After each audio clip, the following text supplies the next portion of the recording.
साथीहरू, नेपाली कांग्रेस पार्टीको 14औं महाधिवेशन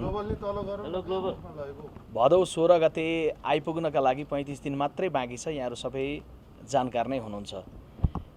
महाधिवेशनको त्यो मितिमा पुग्नु पूर्व हाम्रो 8वटा तहमध्ये 7वटा तहको नेतृत्व चयनको प्रक्रिया हामीले त्यसपूर्व सम्पन्न गर्नु छ र त्यो क्रममा हामी आजको बैठकमा छलफल गर्दै गर्दाखेरि यो पनि जानकारी तपाईहरु राख्नुहुन्छ कि 12 गतेको मिति वडा तहको अधिवेशनको मिति हामीले स्थगित गरेका थियौं र 16 गतेको लागि अर्को मिति छ, जो मितिमा हामीले 753 वटा गाउँ नगरको अधिवेशन गर्नु छ।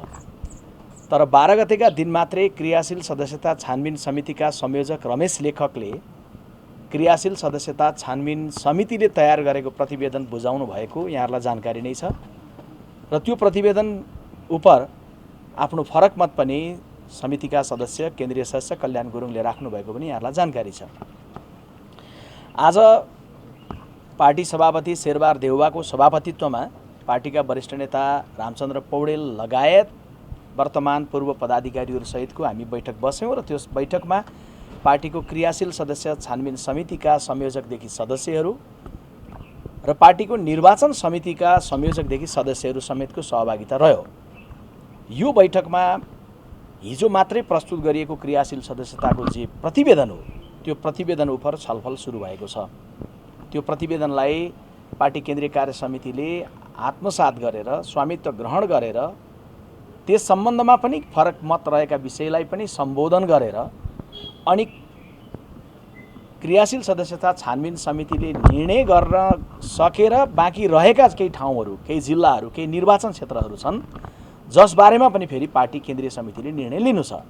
त्यो निर्णय लिइसके पछाडि यसले अन्तिम रूप प्राप्त गर्दछ। त्यो अन्तिम रूप प्राप्त गरिसकेपछि पार्टी सभापति मार्फत केन्द्रीय समितिले निर्वाचन समितिलाई यो हस्तान्तरण गर्छ। त्यसपछि हामी निर्वाचनको अथवा पार्टीको स्थानीय तहको अधिवेशनको प्रक्रियामा जान्छौं।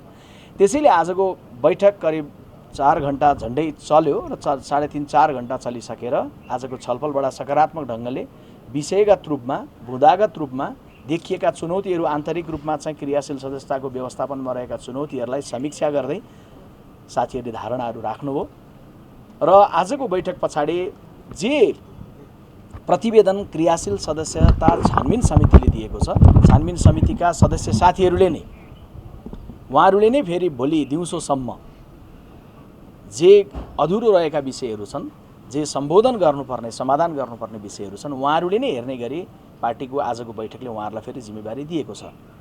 उहाँहरूले यो विषयलाई हेरिसकेर उहाँहरूले जे निर्णय निष्कर्ष लिएर आउनुहुन्छ, जे थप सन्दर्भ आउला त्यस उपर फेरि केन्द्रीय समितिले अन्तिम टुङ्गो त गर्नु नै छ।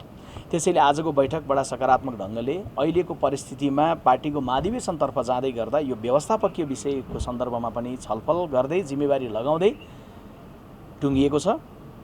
भोलि 2 बजे हामी सभापतिकै यही व्यक्तिगत निवासमा बैठक बस्नेछौं र त्यो बैठकमा पुग्नु पूर्व आजको बैठकमा जस्तै हिजोको बैठकमा जस्तै देशव्यापी रूपमा कोरोनाको संक्रमणको वास्तविक ग्राफ के छ, कति घट्दो छ, कति बढ्दो छ, त्यसले पर्ने प्रभाव असर के छ, जिल्लाहरूबाट साथीहरूले सम्पर्क गरेर के भनिरहनु भएको छ, यी सबैलाई आत्मसात गरेर एउटा जिम्मेवार राजनीतिक दलले आफ्नो महाधिवेशन सम्पन्न गर्दै गर्दा तलको वस्तुस्थिति र आन्तरिक व्यवस्थापनको विषयलाई समन्वय गरेर हामी टुङ्गोमा पुग्छौं। अहिलेलाई मैले तपाईहरुलाई यति नै जानकारी गराएँ। भोलि 2 बजे चाहिँ हाम्रो छानबिन समितिले एउटा प्रतिवेदन तयार पारेर बुझाइसकेको थियो, फेरि त्यही समितिले तपाईहरुले किन बुझाउनु पर्यो? अब यो पार्टीको आफ्नो प्रक्रिया हुन्छ। तपाईलाई कुनै काम चाहिँ रिपोर्टिङको क्रममा जिम्मेवारी लगाइयो, त्यहाँ अलि पुगेन भने तपाईलाई फेरि किन लाग्यो भनेर कसैले प्रश्न गर्नु स्वाभाविक हुन्छ। महिनौं दिन लगाएर जुन प्रतिवेदन बुझाइएको थियो, अब एक रातमा के फरक पर्छ र के आउँछ अब त्यो? हैन, यो हाम्रो आन्तरिक विषयवस्तु हो नि। एक रातमा चाहिँ के परिमार्जन होला, के कुरो अध्ययन होला, त्यसमा कुन विषय हेर्न भन्ने होला।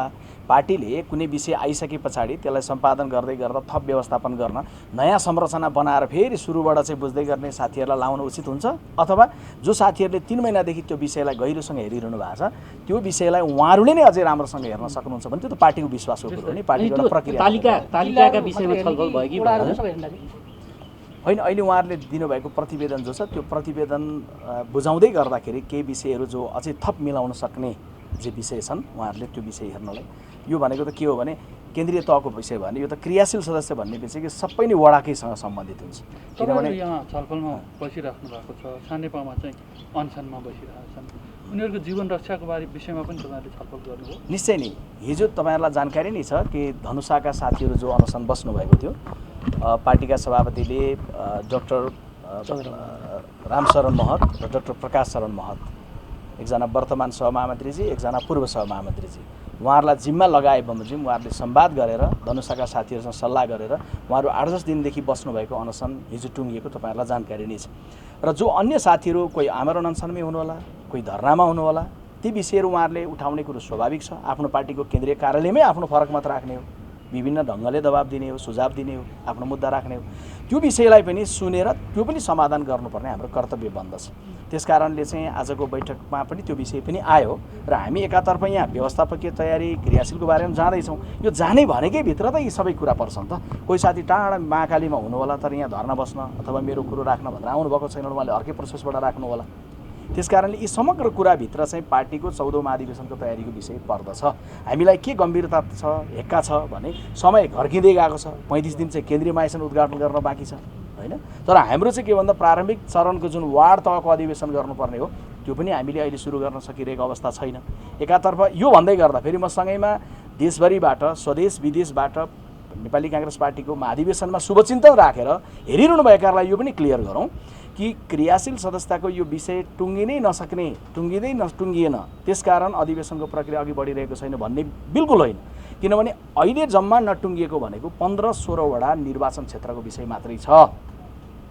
समग्रमा धरना बसेको भन्नुहोस्, लिखित रूपमा भन्नुहोस्, मौखिक रूपमा भन्नुहोस्, भित्र आएका डिस्प्युटहरू 15-16 वटा निर्वाचन क्षेत्रको मात्रै छ।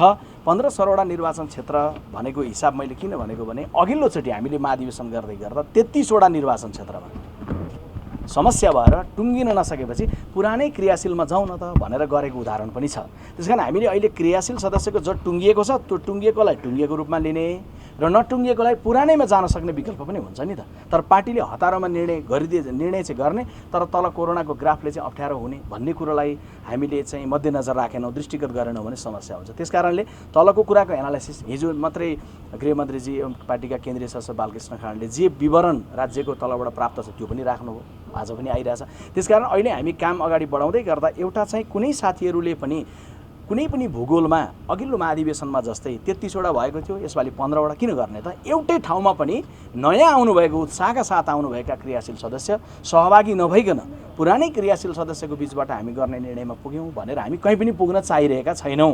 त्यसका लागि हामीले समय लगाइरहेका छौँ। अहिले पार्टीले नयाँ शक्ति चाहिँ हासिल गरेर जानुपर्ने अनि पुरानोमा पनि पहिला पनि चाहिँ पुरानोलाई मात्र दिएर गरियो भन्ने खालको अवस्था आउन नदिने सतर्कता, एकता, बौद्धिकता पार्टीले राख्नुपर्छ भनेर नेताहरूको बिचमा पदाधिकारी तहमा छलफल भइरहेको छ। सबै नेताहरूले गम्भीरतापूर्वक यो विषयमा हुनुहुन्छ। पार्टीको अधिवेशनको, पार्टीको जीवनको सन्दर्भमा हामी सबै गम्भीर छौँ। त्यही विषयमा छलफल भइरहेको छ। म तपाईँहरू सबैलाई हार्दिक धन्यवाद दिन चाहन्छु। एउटा प्रश्न यता पालो गरौँ उहाँले त्यसपछि तपाईँ भन्नु। जस्तै अब तपाईँले कोरोनाको अवस्था हेरेर महाधिवेशनको कार्यतालिकाको बारेमा आउने भन्ने खालको कुरा गर्नुभयो। जस्तै कोरोना हिजो अस्तिकै तपाईँलाई चाहिँ गृहमन्त्रीले पनि त्यही खालको चाहिँ विवरण सुनाउनु भयो होला। बढ्दो क्रममा छ यो कुरा, लुकाउने कुरो देखिएकै छ। निश्चय नै कोरोना बढ्दो क्रममा छ र अर्को कुरा चाहिँ वडा तहको महाधिवेशनको कार्यतालिका नै प्रभावित भइसक्यो। अब भदौ फेरि सभापति र तपाईँ पदाधिकारीले भनिराख्नु भएको छ कि भदौ 16 देखि 19 भित्र महाधिवेशन हुन्छ र गर्नुपर्छ।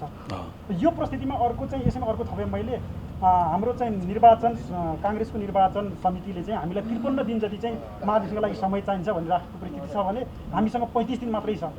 अब यसलाई चाहिँ भदौ 16 देखि 19सम्म काङ्ग्रेसको महाधिवेशन हुन सक्दैन भनेर बुझ्ने कि यसलाई चाहिँ अझै पनि फेरि यसमा चाहिँ लटरपटर अहिलेलाई यसो गरौँ न, यसलाई कसरी बुझौँ भन्दाखेरि भने नेपाली काङ्ग्रेस पार्टीको महाधिवेशन हुन नसक्ने परिस्थिति भयो, समय र हाम्रो तयारी र कोरोना दुईटै कारण भए। यस कारण भयो भनेर हामी सार्वजनिक रूपमै भनिहाल्छौँ नि। चाहिँ निर्वाचन समितिले आफूलाई लाग्छ भनेर भनेको समय जुन छ त्यो समय केन्द्रीय कार्य समितिले पनि निष्कर्षमा पुगिसकेको समय होइन नि त।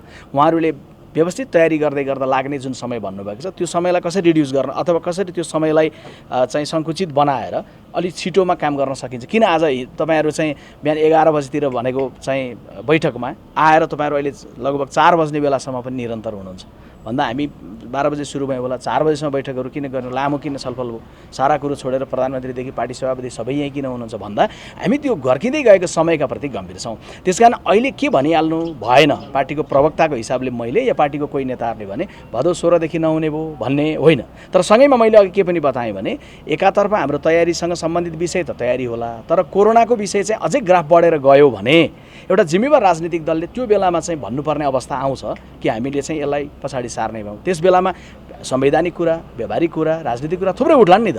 ती सबै कुरालाई चाहिँ बडा परिपक्वतापूर्वक हेरेर अहिले हामीले काङ्ग्रेसलाई चाहिँ जानुपर्ने महाधिवेशन गर्नु त कोरोना समस्या देखियो, तर मन्त्री परिषद विस्तार गर्न कोरोनालाई समस्या गरेर त होइन होला नि। अब मन्त्री परिषद विस्तार चाहिँ नेपाली काङ्ग्रेसले गर्ने होइन, यो चाहिँ प्रवक्ताले भन्दा पनि प्रधानमन्त्रीजी मार्फतबाट आउने कुरा हो।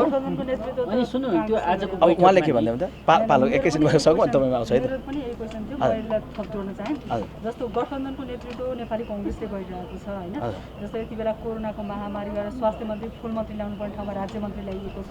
यो कन्डिसनमा त क्याबिनेट विस्तार गरेर भनौँ न चुस्त दुरुस्तले काम गर्नुपर्ने, तर किन गर्न सकिरहेको छैन? अब यसो छ, यसमा चाहिँ के हो भने पार्टीको अहिले बैठक भइरहेको बेलामा पार्टीको प्रवक्ताले मैले त्यसबारेमा बताउने हो। अब जहाँसम्म सरकारको विस्तारको हामीले प्राप्त गरेको जानकारी छ, मैले जानकारी मात्रै भन्ने हो कि सामान्य प्रधानमन्त्रीजी गठबन्धनका नेताहरूको आज बिहान पनि बैठक भएको छ। तपाईँहरूले चाँडै नै मन्त्री परिषद विस्तार भएको विवरण पाउनुहुन्छ। यो मैले अनौपचारिक जानकारी गराएको मात्रै हो, किनभने विश्वप्रकाश शर्मा नेपाली काङ्ग्रेस पार्टीको प्रवक्ता हो, नेपाल सरकारको प्रवक्ता होइन। तपाईँले के भन्नु लाग्नु? मैले अब भदौ 16 देखि हुने महाधिवेशनको विकल्पका विषयमा पनि छलफल भएको छैन। अहिले भदौ 16 मा सुरु हुने केन्द्रीय महाधिवेशन तपाईँहरूलाई के जानकारी गरौँ भने हाम्रो महाधिवेशन भनिरहँदै गर्दा एकैचोटि भदौ 16 को डेट त केन्द्रीय हो महाधिवेशन, तर त्यसको प्रारम्भिक प्रक्रिया जुन वडा तहको छ त्यो सुरु हुन चाहिँ अहिले हामीले नगर्ने त्यो तर्फ नगइरहँदै गर्दा त्यसले स्वाभाविक रूपमा तपाईँहरूले भने जस्तो कार्यतालिका प्रभावित भएको, महाधिवेशनको केन्द्रीय डेटै प्रभावित हुन्छ कि भन्ने खतराहरू उत्पन्न भएको बिल्कुल स्वाभाविक हो। तर अब भदौ 16 मा हुने छैन अनि बाहिर चर्चा परिचर्चामा आए जस्तो 1 वर्ष थप्ने 2 वर्ष थप्ने यसरी मिलाउने भन्ने जुन छ नि त्यो बिल्कुलै त्यसमा चाहिँ नरहनु होला। हामी भित्र त्यो विषयमा कुनै विधिवत छलफल केही पनि भएको छैन। हस्, सबै आदरणीय साथीहरूलाई धेरै धन्यवाद।